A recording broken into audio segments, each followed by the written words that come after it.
Video کو like کر کے آگے شیئر ضرور کر دینا۔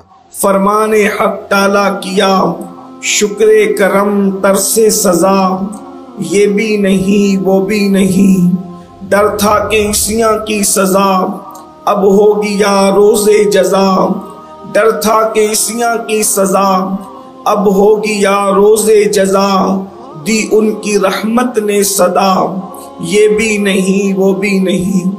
الحمدللہ آج کی یہ محفل سواد اعظم اہل سنت و جماعت کی عالمگیر تحریک سنی دعوت اسلامی کے عالمی سالانہ 32ویں اجتماع کے پہلے دن میں ہم سب حاضر ہیں۔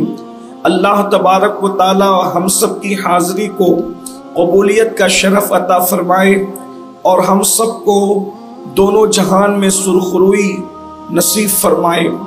میرے آقا صلی اللہ علیہ وآلہ وسلم کی کنیزوں آیہ کریمہ کی جو تلاوت کی گئی ہے، اللہ تبارک و تعالی اس کے متعلق مجھے حق کہنے، آپ سب کو حق سن کر اس پر عمل کرنے اور اسے عام کرنے کی توفیق عطا فرمائے۔ اس وقت گناہوں کا جو طوفان، گناہوں کا جو سیلاب ہمارے معاشرے کو اپنی لپیٹ میں دن بدن لیتا جا رہا ہے، اور ہر انسان جس کو اللہ تبارک و تعالیٰ نے تھوڑی سی بھی سوجھ بوجھ عطا فرمائی ہے، تھوڑی سی بھی سمجھ اور شعور عطا فرمایا ہے، کوئی انسان کے اندر ذرہ برابر بھی اگر شرافت موجود ہے تو اس معاشرے کو دیکھ کر ہر فرد بشر بے چین ہے، سب بے قرار ہے کہ گناہوں کے اس ماحول کے اندر قوم کو گناہ سے کیسے بچایا جائے، جرائم سے کیسے بچایا جائے، برائیوں سے کیسے بچایا جائے۔ ایسے حالات کے اندر ایک ماں کو اپنی بچی کی فکر ہے، ایک ماں کو اپنے بچے کی فکر ہے کہ دن بدن گناہوں کا سیلاب ہمارے گھروں کے اندر داخل ہوتے جا رہا ہے اور ہمارے معاشرے کو برباد کرتے جا رہا ہے۔ نت نئے گناہ الگ الگ انداز سے، الگ الگ شکل میں، الگ الگ نام سے ہمارے سماج کے اندر داخل ہوتے جا رہے ہیں۔ ایسے حالات کے اندر آخر کیا کیا جائے؟ میرے آقا صلی اللہ علیہ وآلہ وسلم کی کنیزوں یاد رکھنا، سارے گناہوں کا علاج، تمام برائیوں کا علاج صرف ایک چیز کے اندر ہے، اور اسے خشیت ربانی کہتے ہیں، اللہ کا خوف کہتے ہیں۔ خدا کا خوف وہ چیز ہے جو انسان کو گناہوں سے روک دیتا ہے۔ اللہ کے خوف کی بڑی فضیلت بھی ہے۔ سب سے پہلی بات تو یہ کہ جس کے دل میں اللہ کا ڈر پیدا ہو جائے، جس کے دل میں اللہ کا خوف پیدا ہو جائے، جس کے دل میں خشیت ربانی پیدا ہو جائے، اللہ اکبر، اس کا دل خود بخود جو ہے وہ گناہوں سے دور ہوتا چلا جاتا ہے۔ ابن الجوزی نے اپنی کتاب میں لکھا ہے، وہ فرماتے ہیں خوف خدا ایسی آگ ہے جو شہوت کو جلا دیتی ہے، جو خواہشات نفسانی کو ختم کر دیتی ہے۔ جیسے جیسے دل میں اللہ کا ڈر پیدا ہوگا، جیسے جیسے دل میں اللہ کی خشیت پیدا ہوگی، جیسے جیسے دل میں اللہ کا خوف پیدا ہوگا، انسان خود بخود جرائم سے دور ہوتا چلا جائے گا۔ اور سن لو، جب اللہ کا ڈر پیدا ہوتا ہے تو انسان کی آنکھوں سے کبھی اللہ کے خوف سے آنسو نکلتے ہیں، کبھی انسان اللہ کے خوف سے لرزتا ہے، کبھی اس کا دل بے چین اور بے قرار ہوتا ہے۔ اللہ کے سچے رسول صادق و مصدوق مصطفیٰ جان رحمت صلی اللہ علیہ وآلہ وسلم ارشاد فرماتے ہیں، جس کی آنکھ سے اللہ کے خوف کی وجہ سے مکھی کے سر کے برابر بھی آنسو نکلتے ہیں، اللہ اس چہرے پر جہنم کی آگ کو حرام فرما دیتا ہے۔ اللہ اکبر۔ ایک مقام پر حضرت سیدنا کعب احبار ارشاد فرماتے ہیں کہ اللہ کے خوف سے آنسو بہانا مجھے اپنے وزن کے برابر سونا خیرات کرنے سے زیادہ بہتر معلوم ہوتا ہے۔ یعنی اپنے وزن کے برابر سونا خیرات کرنا اس سے بہتر مجھے لگتا ہے کہ اللہ کے خوف سے آنسو بہایا جائے، خدا کی خشیت میں آنسو بہایا جائے۔ حضرت سیدنا عمرو ابن عاص رضی اللہ تعالیٰ عنہ ارشاد فرماتے ہیں اللہ کے خوف سے ایک آنسو کا بہایا جانا 1000 درہم خیرات کرنے سے زیادہ بہتر ہے۔ اللہ اکبر۔ آپ دیکھتے چلے جائیں، اللہ کے خوف سے رونے کی بڑی فضیلت ہے، بلکہ ایک مقام پر ارشاد فرمایا گیا جب کوئی بندہ اللہ کے خوف سے روتا ہے تو اللہ رب العزت اس کے گناہوں کی بخشش فرما دیتا ہے۔ ایک مقام پر ارشاد ارشاد فرمایا گیا جب اللہ کے خوف سے رویا جاتا ہے اس رونے والے پر جہنم کی آگ کو حرام کر دیا جاتا ہے۔ میرے پیارے آقا صلی اللہ علیہ وآلہ وسلم کی کنیزوں، آج اللہ کا خوف ہمارے دلوں سے نکلتا جا رہا ہے، خشیت ربانی ہمارے دلوں سے کم ہوتی جا رہی ہے۔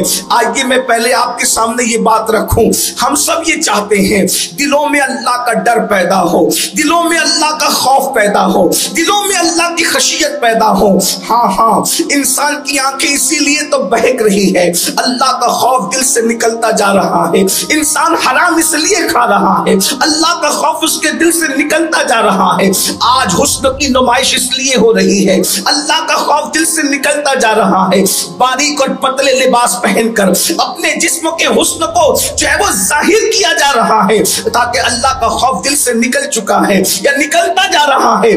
آج یہ میں آپ کو بتاؤں اللہ کا خوف پیدا کرنے کا طریقہ کیا ہے۔ صوفیہ فرماتے ہیں سب سے پہلی چیز اللہ رب العزت کی محبت، اس کی عظمت، اس کی ہیبت، اس کی بزرگی اپنے دل میں پیدا کرو۔ کس اللہ کے ماننے والے ہو، کس رب کے ماننے والے ہو؟ وہ اللہ جس نے اللہ اکبر بغیر کسی ستون کے آسمان کا سائبان پیدا کیا ہے، بغیر کسی کھوٹیوں کے زمین کا فرش بچھایا ہے، جس نے ستاروں کی انجمن سجائی ہے، جس نے اللہ اکبر کائنات کو وجود عطا کیا ہے، وہ اللہ جس نے محمد مصطفیٰ صلی اللہ علیہ وآلہ وسلم جیسی ہستیوں کو وجود عطا فرمایا ہے۔ ذرا سوچو تو صحیح، جن کو خدا نے بنایا ہے وہ اتنی شان والے ہیں، تو اللہ اکبر بنانے والے کی شان کا عالم کیا ہوگا؟ جنہیں بنایا ہے ان کے حسن کا عالم یہ ہے، تو اللہ اکبر بنانے والے کے حسن کا عالم کیا ہوگا؟ اللہ اے خاتون جنت رضی اللہ تعالیٰ عنہ کی کنیزوں، اللہ کی شان پر معلوم کرو، اللہ رب العزت کی شان کے حوالے سے گفتگو کرو، مطالعہ کرو، یا اللہ رب العزت کی شان کے حوالے سے باتیں سنو، دل میں اللہ کا خوف پیدا ہوگا۔ اور دوسری چیز یہ تصور کرو اللہ دیکھ رہا ہے، ہم تنہائیوں میں ہے تب بھی اللہ دیکھ رہا ہے۔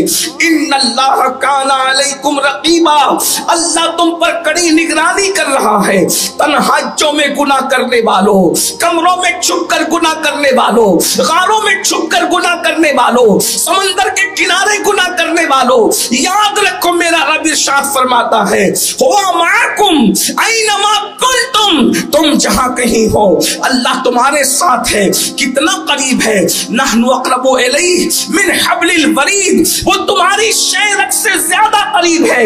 اللہ دیکھ رہا ہے، ہر وقت دیکھ رہا ہے، وہ کڑی نگرانی فرما رہا ہے۔ اور اس کے بعد پھر اس کے عذاب کے متعلق سوچو وہ کتنا غیرت والا ہے۔ مصطفیٰ کریم رؤوف الرحیم صلی اللہ علیہ وآلہ وسلم ارشاد فرماتے ہیں سب سے زیادہ غیرت والا اللہ ہے، اور اللہ کے بعد سب سے زیادہ کسی کو اللہ نے غیرت دی ہے، فرمایا مجھ محمد کو غیرت عطا فرمائی ہے، روحی فدا صلی اللہ علیہ وآلہ وسلم۔ تو یاد رکھو وہ غیرت والا ہے۔ ارشاد فرماتا ہے ان بطش ربک لشدید، تیرے رب کی پکڑ بڑی سخت ہے۔ گناہ کرنے سے پہلے سوچو، جوانی میں گناہ کرنے والوں، اپنی خوبصورتی پر گناہ کرنے والوں، خوبصورتی پر اترا کر خدا کے غضب کو دعوت دینے والوں، ذرا غور تو کرو۔ وہ فرماتا ہے ان بطش ربک لشدید، تیرے رب کی پکڑ بڑی سخت ہے۔ اللہ اکبر، بڑے بڑے بادشاہوں کی پکڑ کی، کسی کو دریا میں غرق کر دیا، کسی کو سمندر میں غرق کر دیا، کسی کو لنگڑے مچھر سے ہلاک کر دیا، کسی کو زمین میں دھسا دیا، خبروں کے نشان مٹ گئے، خاندان کے خاندان مٹ گئے، نسلیں ختم ہو گئی۔ اللہ کی بندیوں یاد رکھنا، ہم سے پہلے روئے زمین پر بہت مالدار آئے، بہت حسن والے آئے، بہت طاقت والے آئے، بہت قوت والے آئے۔ جب انہوں نے اللہ کے غضب کو چیلنج کیا، اللہ رب العزت نے اللہ اکبر ان سے دولت چھین لی، ان سے مال چھین لیا، ان سے حسن چھین لیا، ان سے اولاد چھین لیا۔ تو یاد رکھنا اللہ کی پکڑ سخت ہے، جب اس پر غور کرو گے تو خدا کا خوف پیدا ہوگا۔ اور اس کے بعد پھر یہ بھی سوچو اللہ اکبر، اللہ رب العزت نے عذاب کیا تیار کر رکھا ہے۔ ایک مقام پر ارشاد فرمایا گیا ہے ان الابرار لفی نعیم وان الفجار لفی جحیم، نیکوں کے لیے جنت ہے اور نافرمانوں کے لیے جہنم ہے۔ اللہ اکبر، بالکل واضح طور پہ بات کر دی گئی۔ ایک مقام پر فرمایا گیا لا یستوی اصحاب النار واصحاب الجنہ، کیا جنت والے اور جہنم والے برابر ہو جائیں گے؟ نہیں نہیں، دونوں برابر نہیں ہیں۔ ایک مقام پر ارشاد فرمایا قوا انفسکم واہلیکم نارا، اپنے آپ کو اور اپنے اہل و عیال کو جہنم کی آگ سے بچاؤ۔ اے خاتون جنت کی کنیزوں، گناہ کرنے سے پہلے یہ تو سوچو ہمارا وجود کیا اللہ کے عذاب کو برداشت کر سکے گا؟ خدا کے عذاب کو برداشت کرنے کی طاقت ہمارے جسم میں ہے۔ اللہ اکبر، اگر میرا اللہ پہاڑوں پر اپنے عذاب کو ڈال دے تو پہاڑ بھی پگھل پگھل جائیں۔ جس کے عذاب کو پہاڑ برداشت نہیں کر سکتے، جس کے عذاب کو یاد کر کے فرشتے روتے ہیں، اللہ اکبر، ہمارا کیا بنے گا؟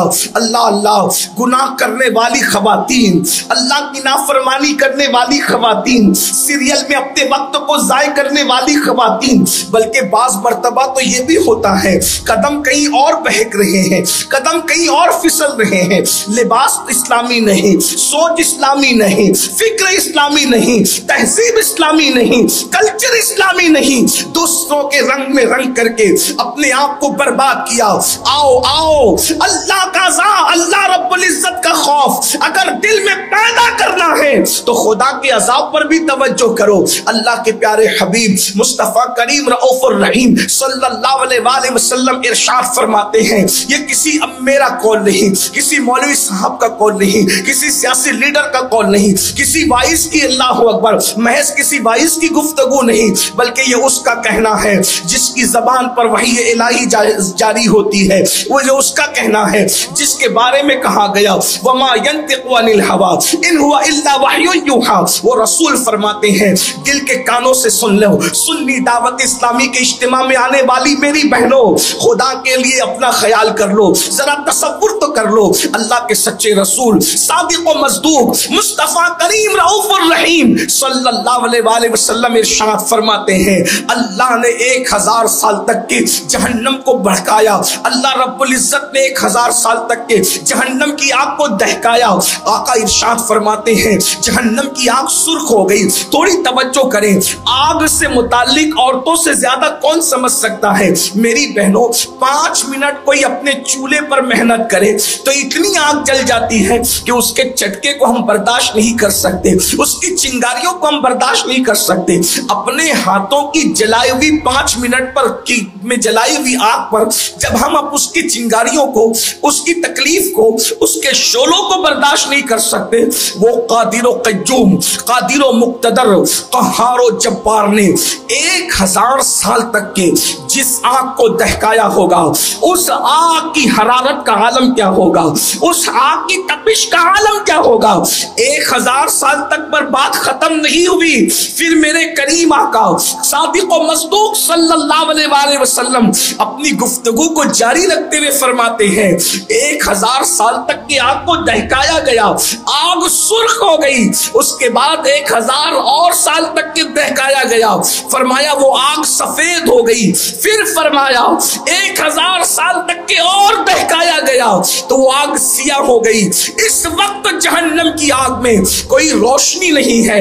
اے خاتون جنت کی کنیزوں، قدرت جس آگ کو 3000 سال تک کے دہکائے، قدرت جس آگ کو 3000 سال تک کے بھڑکائے، ذرا بتاؤ تو صحیح اس آگ کی حرارت کا عالم کیا ہوگا، اس آگ کی اللہ اکبر تپش کا عالم کیا ہوگا۔ سیدنا کعب احبار فرماتے ہیں جہنم کو بیل کے ناک کے ایک سوراخ جتنا مشرق کی طرف کھولا جائے گا تو مغرب میں جتنے لوگ موجود ہوں گے ان کے سروں میں ان کا بھیجا ایسے کھولنے لگے گا جیسے چولہے پہ رکھی ہوئی ہانڈی کے اندر پانی کھولنے لگتا ہے۔